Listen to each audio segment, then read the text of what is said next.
Labas vakaras, Marijampolės televizijos eteryje laikas žinioms. Ketvirtadienio naujienos trumpai.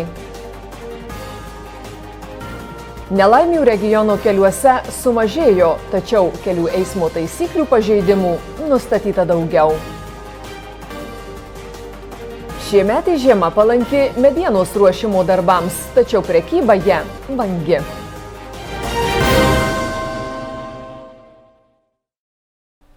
Eismo situacija regiono keliuose gerėja. Praėjusiais metais sumažėjo įskaitinių eismo įvykių ir žuvusių juose. Tačiau kelių eismo taisyklių pažeidėjų pernai lyginant su 2015 metais padaugėjo net 2000. Marijampolės kelių policijos skyriaus duomenimis situacija regionų keliuose gerėja. Pernai užregistruoti 562 įskaitiniai eismo įvykiai, tai 60 mažiau nei 2015 metais. Pernai metais Marijampolės apskrityje žuvusių skaičius buvo 15 žmonių, užpernai metais 2015 metais buvo 22. Tai praktiškai kaip ir beveik daugiau kaip 60% yra toksai kaip ir mažėjimas žuvusių asmenų skaičius, lygiai taip pat ir sužeistų asmenų skaičius irgi virš 30 per visą apskritį yra mažiau. Tai tos tokios tendencijos, kaip ir sakyt, pakankamai nuosekliai gerėjančios, bet ir Respublikos mastu tos tendencijos irgi panašios, nes Respublikos mastu žuvusių skaičius berods sumažėjo 23%, kiek skelbiama oficialioje statistikoje. Ir natūralu, teko girdėti greičiausiai, kad ir visuomenė yra pristatoma projektas toks ambicingas, kad 2050 metais turėtų keliuose iš vis nežūti nei vienas žmogus. Pagrindinė nelaimių priežastis, aišku, pavojingas vairavimas, greitis viršijamas ir, aišku, alkoholis. Kelių policijos pareigūnams didžiausią nerimą kelia avaringumas magistralėje Via Baltica. Kontrolė joje ir toliau bus skiriamas prioritetinis dėmesys. Džiugina tos irgi pernykštys tokios tendencijos. Pernai Via Baltikoje žuvęs yra iš viso tik tai vienas eismo dalyvis Marijampolės apskrities teritorijoje, vadinkim, kur mes aptarnavom beveik daugiau kaip 60 km. Užpernai buvo berods 5 žuvusiai, tame toj pačioje atkarpoje, vadinkim. Šiemet kol kas dar neturime per tą mėnesį beveik tai. Bet tam didžiausias dėmesys skiriamas, aišku, ir saugumo priemonės ten irgi praktiškai įgyvenimus pakankamai efektingai ir pakankamai greitu mastu, nes įvairios tos skiriamosios salelės, įvairios žymėjimai, horizontalių žymėjimų linijos, tos su raudonais intarpais, kurios pristabdo vairuotojus paprasčiausiai arba bent jau sudrausmina, kad jie netliktų ypač tų pavojingų lenkimų, nes Baltikoje didysis yra eismo įvykių skaičius kyla nuo pavojingų vairavimų. Via Baltikoje, vadinkim, mūsų pajėgumai kiekvieną parą būna praktiškai nuo 4 iki 8 valandų. Ekipažas visą laiką kiekvieną parą dirba, priklausom nuo turimų pajėgų, dar būna papildomai įdedamas kartais ekipažas. Tai vadinkim, kaip ir visos tos atkarpos mes pilnai, kaip sakyti, negalime apimti, bet ekipažas beveik ištisai tenai dirbantis yra vienas. Daugiausiai problemų keliuose, kaip ir anksčiau, kelia jauni vairuotojai. Kelių eismo taisyklių pažeidėjų pernai lyginant su 2015 metais padaugėjo net 2000. Pernai policijos pareigūnai išaiškino 27 150 kelių eismo taisyklių pažeidimų. Iš jų per 7 000 saugaus greičio viršijimas, nustatyti apie 6 000 pėsčiųjų daromų nusižengimų, išaiškinta beveik 500 saugos diržų nenaudojimo atvejų. Kartais mums net kyla tokios pagrįstos tendencijos, pasilyginam su kitom apskritim ir galvojam, kad mes ne per griežtai čia vertinam tos savo gyventojus, savo žmonės ir mes, bet tas rodo, kad ir dviratininkai, ir pėstieji labai dažnai nukenčia eismo įvykius, todėl tai vis tiek išlieka mūsų kaip ir tokia prioritetinė sritis, kad šitoj srity kaip kiek įmanoma bandyti apsaugoti arba bent jau prevenciškai, kad suveiktų mūsų priemonės, kad tie patys žmonės pradėtų daugiau saugotis. Visos Respublikos tendencijos yra šiandien dieną einančios ta, kad daugiau dėdama įvairią techniką. Tai yra stacionarūs greičio matuokliai, mobilūs greičio matuokliai įdiegiami, vidutinio greičio matavimo sistemos, kas greičiausiai šiais metais tikrai ir pas mūsų apskrityjų turėtų padaugėti. Tačiau tikrai neatsisakysim ir pernai metais naudotojo metodo mūsų Marijampolės apskrities kelių policijos, kur bus naudojamas ne viešo patruliavimo automobiliai su greičio matuokliais ir su filmavimo įranga, kur fiksuojame, vadinkim, ypač miesto ribose arba gyvenvietėse viršijantys greitį, kur tikrai pavojingas tampa tas greičio viršijimas, kadangi pakankamai daug ir įvairių pėsčių einančių. Kelių policijos skyriaus vadovas pabrėžia, kad regionų eismo dalyviai jau darosi sąmoningesni. Eismo kultūra, turi tokias tendencijas, kad ją reikia vystyti iš lėto, kaip sakyti, žmonės mokinti. Paprasčiausiai kitas galbūt praleidimas kažkur žmogaus, kuris padėkoja tau, kad tu jį praleidai. Tai čia paprastas pavyzdys, kad tai yra eismo kultūros jau vystymosi požymiai. Ir mes tikrai neturėtum lygiuotis į galbūt kažkuriuos didmiesčius, kur tenka išvažiuojant iš šalutinio kelio pralaukti 15-20 minučių, tą patį turėtume mes čia gyvendinti patys tiek Marijampolės apskrities kituose miesteliuose, kad nuo kiekvieno mūsų priklauso prašiausiai, kaip mes elgiamės kelyje, tiek ar aš pėstysis, ar aš dviratininkas, ar aš eismo vairuotojas transporto priemonės, ir į tą turėtume įdėti pakankamai daug dėmesio, nes kitas iki atsilyginimo galbūt jums bus gerumo. Tai ta tolerancija ir eismo kultūra yra tas pagrindinis aspektas, kuris turėtų būti vystomas. Visus piliečius netgi draugiškai norėčiau, vairuotojus visus draugiškai norėčiau netgi įspėti, kad įvairūs lenkimai vietose, kuriuose draudžiama, tiek kai tai apribojo kelio ženklas, ar tai horizontalios ženklinimo linijos, pakankamai šiandien dienai yra sankcijos griežtos, ir net dabar jau metų pradžioje susidurime su tokiu nuostaba žmonių, kad jie atėjo pas mus, kai reikia jau grąžinti vairuotojų pažymėjimą, ir dažniausiai 3 mėnesiams grąžinti tą vairuotojų pažymėjimą, kaip sakyti, palikti saugojimui. Jie nustemba, kodėl tokia didelė sankcija. Nes kaip ir minėjau, tos greičių viršymai ir pavojingi vairavimai sukelia didžiausias eismo priežastis. Regiono miškuose verda medienos ruošimo darbai, nors kirtimai vyksta sparčiai, tačiau prekyba kol kas vangi. Marijampolės urėdijos miškuose vyksta medienos paruošimo darbai. Šiuo metu intensyvūs kirtimai vykdomi Šunskų girininkijoje. Miškininkai džiaugiasi, kad šie metai žiema buvo palanki medienos ruošimui. Šių metų pradžia buvo tikrai dar nežiemiška, nes minusinė temperatūra labai maža buvo. Miškuos buvo šlapia, nes nuo gruodžio mėnesio nebuvo jokio įšalo. Tai pradėjom normaliai dirbti praktiškai tik antroji sausio savaitėje, kai pradėjo šalt daugiau. Tai dabar miško ruoša vyksta pagal planą praktiškai, spėjam padaryti tą, ką planavom.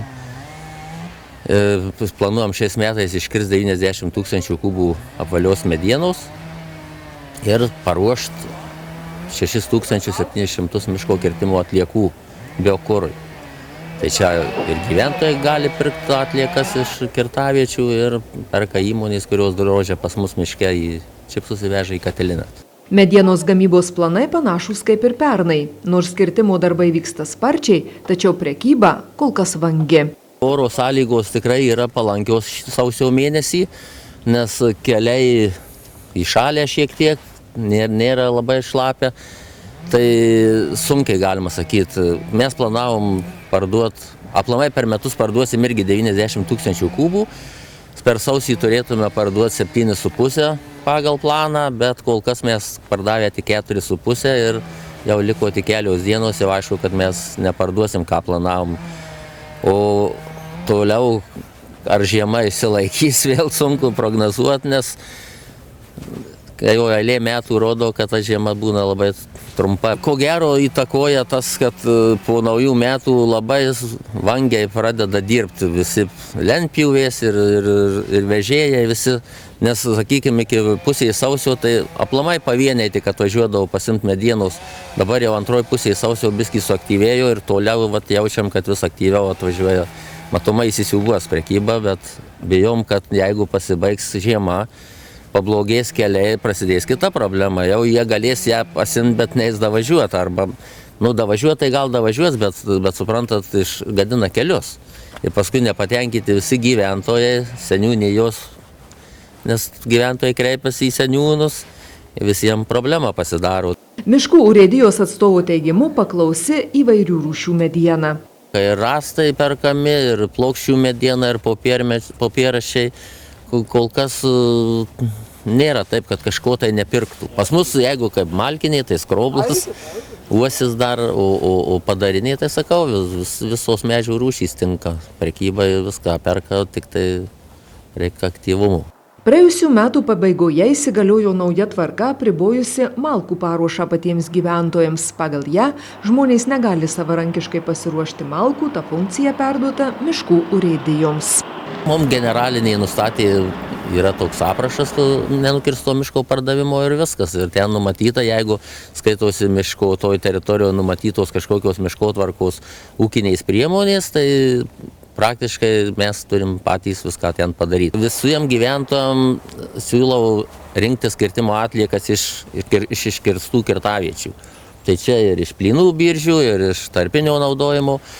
Ten yra pripjausta kulbių, šakų stambesnių tokių, kurios tikrai dar galima naudoti kurui. Tai gyventojams siūlytume tik šitas. Tų šakų kaina be PVM 6 eurai už kubą, su PVM ten 7 centais gaunasi. Bet anas variantas pigesnis turbūt buvo. Taip, tas buvo pigesnis, bet kodėl taip sugalvojo valstybės turtas, suprantat, jeigu mes pagaminam pati urėdija, parduodam brangiau, didesnius mokesčius sumokam, valstybei yra naudingiau taip. Rytoj Marijampolėje vyks konferencija skirta palaimintojo Jurgio Matulaičio gimimo dangui metinėms ir beatifikacijos 30-mečiui paminėti. Dramos teatre vykstančioje konferencijoje bus kalbama apie Jurgio Matulaičio beatifikacijos reikšmę Lietuvai, kodėl palaimintojo mums reikia šiandien. Sausio 27-ąją minėsime palaimintojo Jurgio Matulaičio 90-asias mirties arba gimimo dangui metines. Šią vasarą sukaks 30 metų, kai Jurgis Matulaitis buvo paskelbtas palaimintuoju. Tradicinė konferencija skirta šioms reikšmingoms datoms paminėti.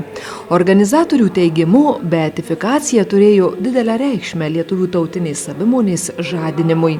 Tikiu, kad Marijampolėje dar šiandieną yra daugybė mūsų mielų marijampoliečių, kurie labai gerai prisimena 87 Liepos 11-12 savaitgalį, kai delegacija grįžusi iš Romos po beatifikacijos iškilmių atvyko čia į Marijampolę ir čia vyko didžiulės iškilmės. Čia buvo tūkstančiai žmonių. Beje, tai yra labai svarbus momentas, tikrai nemažiausios svarbos iš visų, kurie vedė į Lietuvos nepriklausomybę.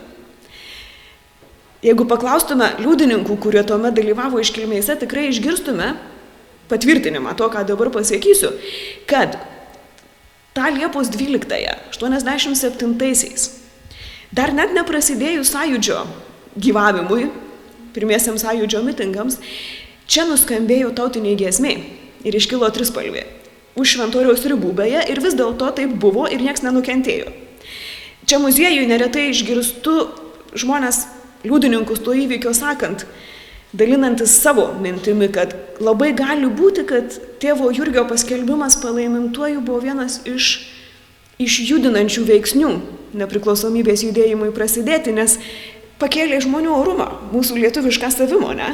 Konferencijoje bus kalbama apie Jurgio Matulaičio beatifikacijos reikšmę Lietuvai, kodėl palaimintojo mums reikia šiandien. Mums skaitys mums gerai visiems pažįstamas ir mielas jo ekscelencija Sigitas Tamkevičius, Kauno arkivyskupas emeritas. Jis yra vienas iš to meto 30 metų senumo įvykio liudytojų, todėl jo klausiame ir laukiame jo pasidalinimo apie tai, kokia buvo šito įvykio svarba. Ir yra, tiesą sakant, kokia svarba Lietuvai ir mums kiekvienam lietuviui palaimintojo Jurgio Matulaičio paskelbimo palaimintuoju. Popietinė konferencija irgi nemažiau įdomi. Retesnis svečias Marijampolėje ir gal mažiau mums pažįstamas žmogus, Vilniaus universiteto profesorius, Lietuvos katalikų mokslo akademijos centro valdybos vicepirmininkas Paulius Subačius.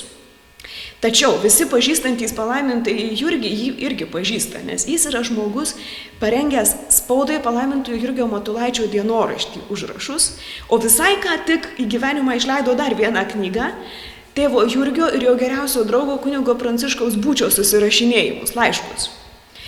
Jis kalbės iš tiesų šiek tiek apie tuos laiškus, bet iš esmės apie tai, kaip tėvas Jurgis yra dvasios vadas mums šiandieną, kaip jis buvo dvasios vadovu, vaikščiodama šitoj žemėje.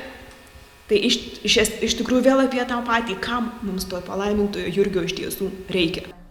Štai tiek informacijos ketvirtadienio žiniose. Visiems linkiu gražaus vakaro. Iki rytojaus.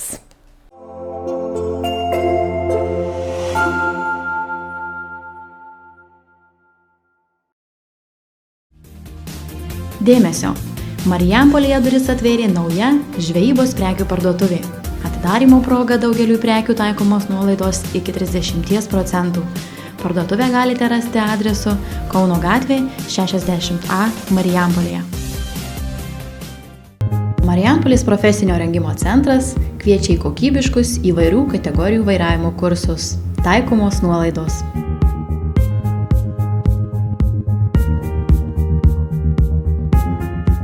Mezon internetas ir išmanioji televizija nuo 17,90 € per mėnesį. Daugiau kaip 30 kanalų. Išsaugok, prasuk, atsuk, žiūrėk nuo pradžių. Sutartį sudaroma 2 metams. SIM 1 €. Užsisakyk mezon.lt.